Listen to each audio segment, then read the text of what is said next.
वक्ता का यह कर्तव्य होता है और लगभग हर वक्ता ऐसा करते भी हैं, करना भी चाहिए। श्री सुखदेव जी महाराज को नमन करके ही कथा करनी चाहिए, क्योंकि श्रीमद् भागवत कथा के एक ही वक्ता हैं, वो है श्री सुखदेव जी महाराज। एकमात्र श्री सुखदेव जी महाराज श्रीमद् भागवत जी के कथावाचक हैं और कोई भी कथा कहता है तो उनकी ओर से ही कहता है, उनका प्रसाद ही कोई वितरण करता है। श्री सुखदेव जी महाराज को नमन करते हैं। यम प्रव्रजनाजुहाव पुत्रेति तन्मयतया तरवो विनेदुस्तम सर्वभूत हृदयम मुनिमानतोस्मि। कथा आती है, एक बार देवर्षि नारद कैलाश पर गए। भगवान शंकर समाधिस्थ थे उस समय। माता पार्वती ने देखा हमारे गुरुजी आए। पार्वती जी के गुरुजी भगवान शंकर हैं, क्योंकि नारद जी हैं, क्योंकि नारद जी ने ही उनको उपदेश किया था कि शंकर जी की उपासना करो, वो प्रवृत्त हुई थी। तो नारद जी पार्वती जी के गुरुजी हैं। तो पार्वती जी ने देखा कि हमारे गुरुजी आए, खूब स्वागत सत्कार किया, उठ करके आसन दिया, बैठने के लिए चरण प्रक्षालन किया। नारद जी ने कहा कि पार्वती, सत्संग तो ठीक चल रहा है ना? हाँ महाराज, हाँ गुरुदेव, बड़ा अच्छा सत्संग चल रहा है। अच्छा ये बताओ कि भगवान शंकर तुमको सारी बात बताते हैं? हाँ, सब बात बताते हैं। तो नारद जी ने कहा कि ये बताओ कि उनके गले में जो मुंडों की माला है, वो कभी बताया कि किसका मुंड अपने हृदय पर धारण किए हैं? आखिर कौन इतना प्रिय उनको है जिसको अपने गले में धारण किया है उन्होंने? आपका है जिसको अपने गले में धारण कर रखा है। अब महाराज नारद बाबा तो श्रीमन नारायण करते हुए चले गए, घर में हो गया झगड़ा। भगवान शंकर आए तो देखा कि पार्वती जी रूठी बैठी हैं। क्या बात है, क्यों रूठी हुई हो? तो पार्वती जी बोली नहीं रही। भगवान शंकर इधर आए तो पार्वती जी इधर मुंह कर ले, जब शिव जी इधर आए तो पार्वती जी इधर मुंह कर ले। तो भगवान शंकर ने कहा कि नारद जी आए थे क्या? बोली हाँ आए थे। तो क्या कहा नारद जी ने? पार्वती जी ने कहा कि उन्होंने कहा है कि आपके गले में जो मुंड की माला है, ये किसके मुंड है ये जानने के लिए कहा है। भगवान शंकर खूब हंसे और बोले कि इसके लिए नाराज हो? अरे यह तो तुम्हारे ही मुंड हैं। तो पार्वती जी ने कहा कि मेरे? हाँ तुम्हारे हैं। कैसे हमारे मुंड? तो भगवान शंकर बोले कि तुम्हारी जब जब मृत्यु होती थी तो तुम मुझे इतनी प्रिय हो कि तुम्हारी जी की पत्नी जमाई ले रही थी, उनके मुख में आकर प्रविष्ट हो गया। 16 वर्ष तक वह उदर में ही रहे। कभी कभी वेद व्यास जी महाराज को सुनाई देता था कि उनके पत्नी के पेट से वेद ध्वनि निकल रही है, वेद की ऋचाएं, वेद की मंत्र बोल रहे हैं। तो वो कहते थे कौन हो तुम, बाहर आओ। बोले नहीं बाहर नहीं आएंगे। क्यों? बाहर आएंगे तो संसार की माया मुझे मोह में डाल देगी, इसलिए हम बाहर नहीं आएंगे। दूसरा शंकर जी का त्रिशूल कहीं आसपास ही मंडरा रहा होगा, त्रिशूल के डर से तो भागे थे। तो भगवान वेद व्यास ने भगवान शंकर को याद किया, स्मरण किया। भगवान शंकर आए तो भगवान शंकर ने जब अभय दान दिया तो बालक 16 वर्ष बाद माँ के उदर से प्रकट हुए। यही श्री सुखदेव जी महाराज हैं। बोलिए श्री सुखदेव जी महाराज की जय हो। जन्म लेते ही भगवान शंकर ने दीक्षा दिया। वैराग्य तो वैसे ही उनका परिपूर्ण था। अब शंकर जी के द्वारा दीक्षित होकर के और भी वैराग्य पुष्ट हो गया। अब वो भागे जंगल की ओर। कहते हैं कि नाल भी नहीं काटा गया, नालत छेदन भी नहीं हुआ इनका। यम प्रव्रजंतम अनुपेत मपेत कृत्यम द्वैपायनो विरह का तर आजुहाव। भगवान सुखदेव जी महाराज भागे जंगल की ओर और श्री व्यास जी महाराज हा पुत्र हा सुख कहते हुए पीछे पीछे भागे।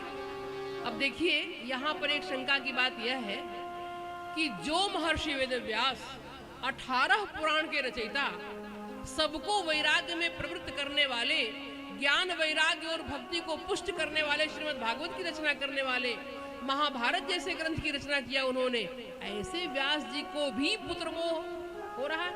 पुत्र के लिए पीछे पीछे भाग रहे, पुत्र के लिए नहीं भाग रहे।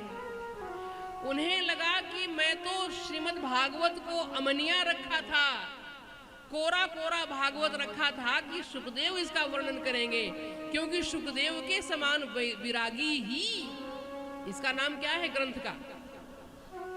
पारमहंस संहिता। आप जब अध्याय पढ़ेंगे तो हर अध्याय के अंत में पारमहंस संहितायाम अमुक विषय अमुक अध्याय,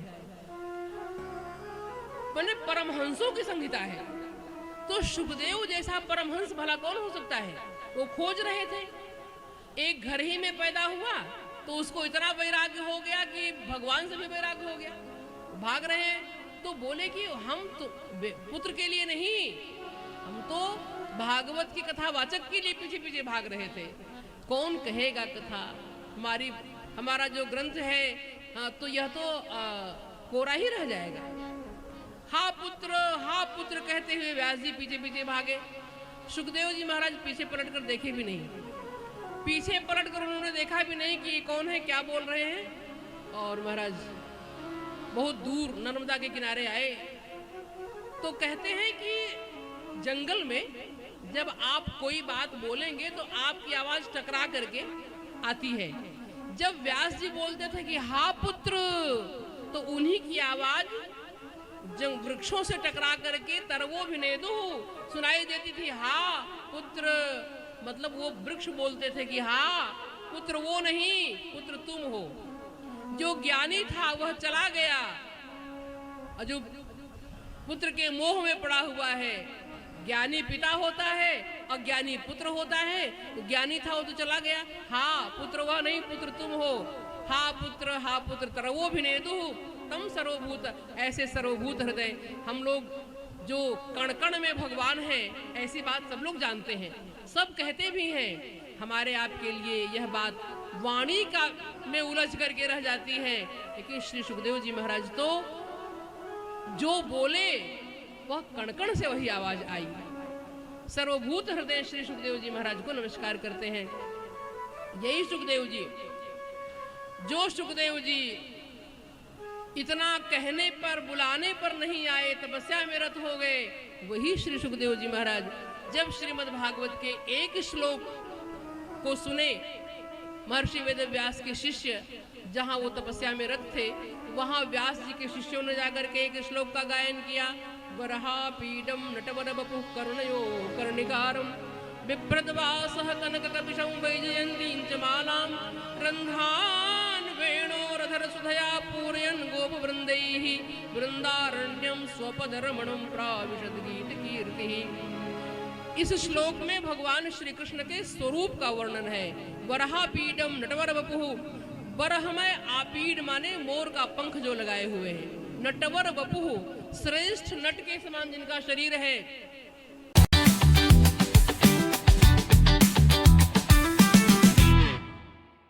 हम ट्रेड देखते। कर्णयोः कर्णिकारम, कान में कनेर का फूल पहने हैं। देखो यहाँ कर्णयोः शब्द है, कान दो है, दो वचन है। कर्णयोः कर्णिकारम, कर्णिकार माने फूल एक है। कर्णयोः कर्णिकारम बिभ्रद्वासः कनककपिशं, पीतांबर धारण किए हुए हैं शरीर पर, वैजयंती की माला धारण किए हुए हैं। रंध्रान वेणोः, वेणु के रंध्र माने छिद्र को अपने अधर सुधा से परिपूरित कर रहे हैं। रंध्रान वेणोः अधर सुधया पूरयन् गोप वृंदैः वृंदारण्यम स्वपद रमणम प्राविशद गीत कीर्तिः। वृंदावन में निरावरण चरण से जो चल रहे हैं। यह श्लोक का अर्थ जब श्री सुखदेव जी महाराज ने सुना तो मुग्ध हो गए। ओहो, चाहिए आरती के लिए कपूर चाहिए और आपका भोग चाहिए माखन मिश्री, हम कहाँ से लाएंगे? तो फिर बैठ गए, फिर ध्यानस्थ हो गए। तो शिष्यों ने जाकर कहा व्यास जी से कि गुरुदेव इतना असर तो हुआ, उठकर खड़े हो गए हो। लेकिन फिर वो ध्यानस्थ हो गए। व्यास जी समझ गए कि ये निराश होकर के बैठे हैं, अब आशा जगाओ। तो दूसरा श्लोक पढ़ाकर भेजा शिष्यों को।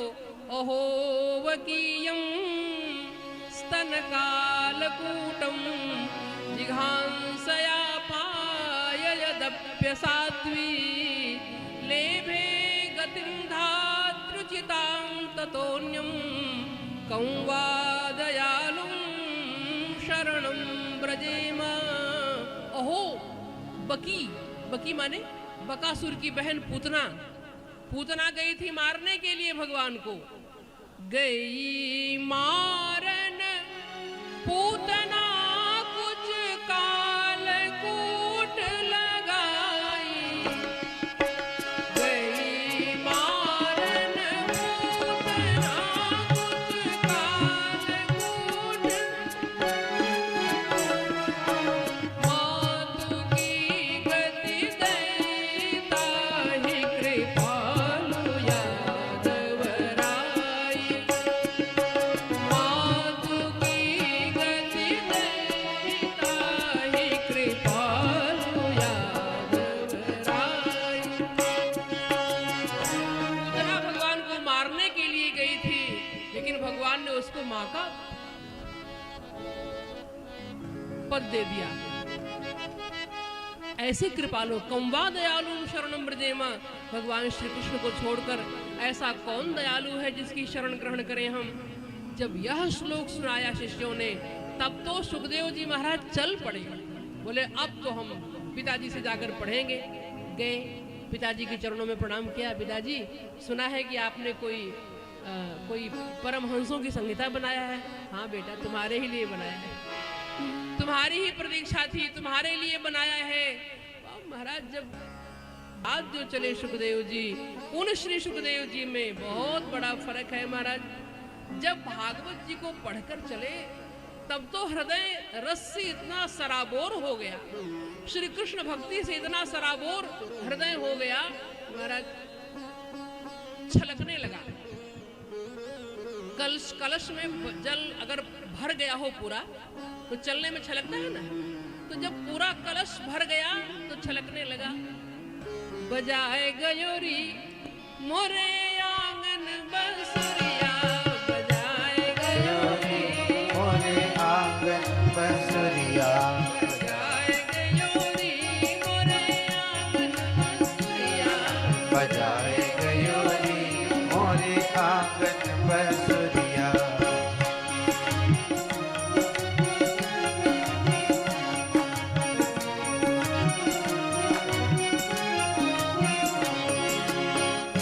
कौन से आंगन में?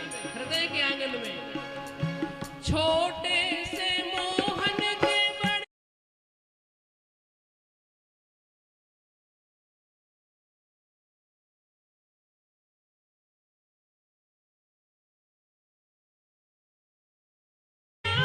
छोटे से मोहन के बड़े बड़े नैना।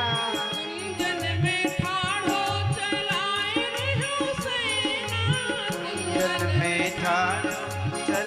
महाराज जब आज जो चले सुखदेव जी, उन श्री सुखदेव जी में बहुत बड़ा फर्क है महाराज। जब भागवत जी को पढ़कर चले, तब तो हृदय रस से इतना सराबोर हो गया, श्री कृष्ण भक्ति से इतना सराबोर हृदय हो गया महाराज, छलकने लगा। कलश में जल अगर भर गया हो पूरा, तो चलने में छलकता है ना। तो जब पूरा कलश भर गया तो छलकने लगा। बजाए गयोरी मोरे आंगन बंसुरिया। बजाए गयोरी मोरे आंगन बंसुरिया। बजाए गयोरी मोरे आंगन बंसुरिया।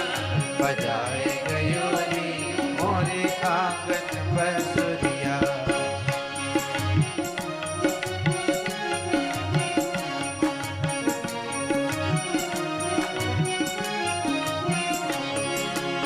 कौन से आंगन में? हृदय के आंगन में। छोटे से मोहन के बड़े बड़े नैना। छोटे से मोहन के बड़े बड़े नैना। कुंजन में ठाड़ो चलाए रहो सेना। जल में ठाड़ चलायो रे सेना। बड़े बड़े नेत्र वाले, कुंजों में खड़े होकर के तिरछी दृष्टि से देखने वाले। समाए गयोरी मोरे हिय में सांवरिया। बजाए गयोरी मोरे आंगन बंसुरिया।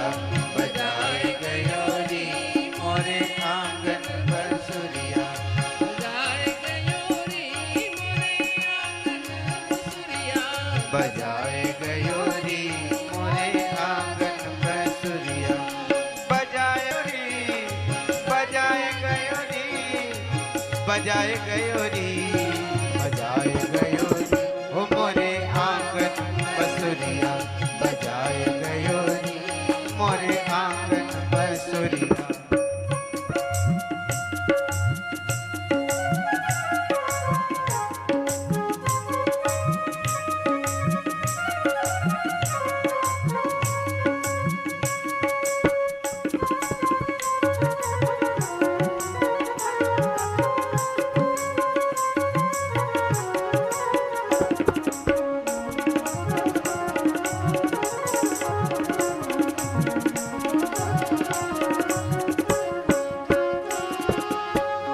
सखी कहती है, लय धरी शीश मटकी में जात रही गेल, धरी शीश मटकी में जात रही गेल धरी शीश मटकी में जात रही गेल, धरी शीश मटकी में जात रही गेल लिए पिचकारी आए नंद जी के छैल, लिए पिचकारी आए नंद जी के छैल लिए पिचकारी आए नंद जी के छैल, लिए पिचकारी आए नंद जी के छैल गयो री गयो री मोरी पचरंग चुनरिया बजाए गयो री मोरे आंगन बसुरिया बजाए गयो री मोरे आंगन बसुरिया बजाए गयो री